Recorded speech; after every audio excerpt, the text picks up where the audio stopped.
I was in Mexico City not too long ago. There were some reporters there, and one of them stood up and kind of challenged me and asked me this question: who do you think you are coming down into our culture talking about sexual purity? We are hot-blooded, we are sensual. That's just the way Latinos are. Okay? Now let me ask you a pair of questions in light of that question. If your culture has always been a certain way sexually, does that mean that you have no further responsibility for your sexual actions and that you can ignore Scripture?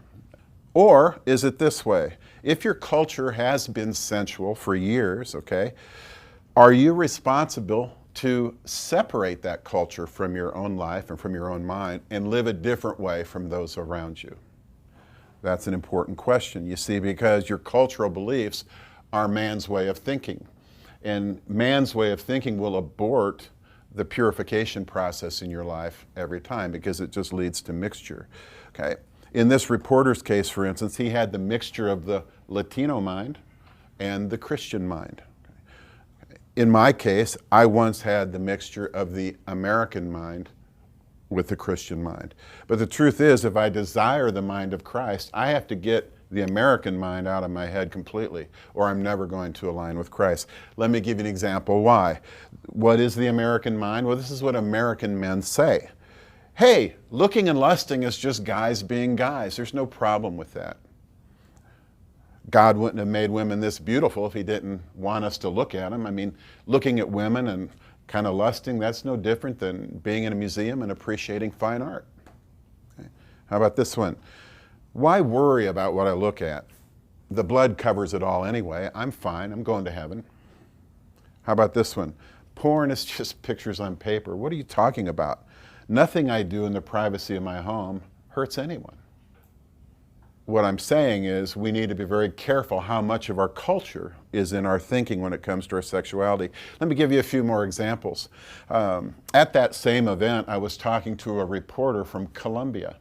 And she had some very interesting things to say about her culture. She says it's common for parents to take their sons to prostitutes at age 14 to teach them about sex, to teach them about love. Also, it's expected of married men to have mistresses. If you have 3 or 4 maids to take care of your home, it is literally expected that you will be regularly having sex with them, all of them. When Christian men in Colombia are challenged regarding their purity, they have one of 2 responses, she told me. Hey, I'm a man, I'm built this way, there's not a thing I can do about it.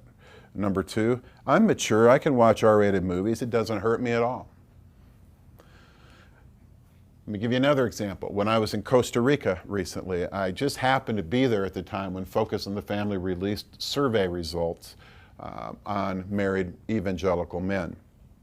They had surveyed 300 evangelical Christian men, and they had asked this question: have you ever had an affair, a physical affair, outside your marriage? 299 out of 300 Christian men said, yes, I've had an affair outside of marriage. And I was told by some of my friends there that that's just part of the culture. What is expected of us as Christian men when we're raised in cultures like Mexico, like Costa Rica, like Colombia, like America, okay? Are we responsible for our sexual purity if we're raised there? Okay, what about you as men?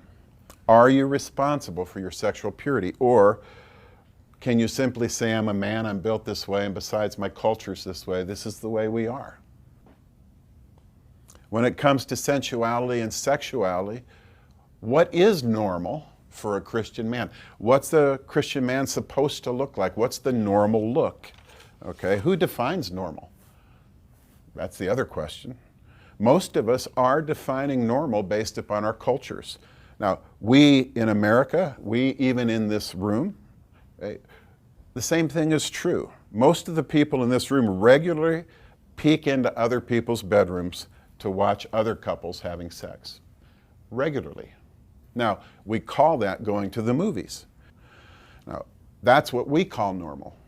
That's what we call common. Everyone thinks this way, it's okay. To not do that would be considered completely strange.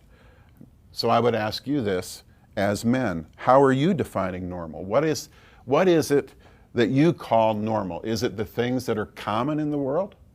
You see, God doesn't measure normal by what's common in the world. He doesn't measure normal in relation to the world at all. He measures normal in comparison to the Word, not the world, the Word. Okay, and he uses words like sin, which means missing the mark.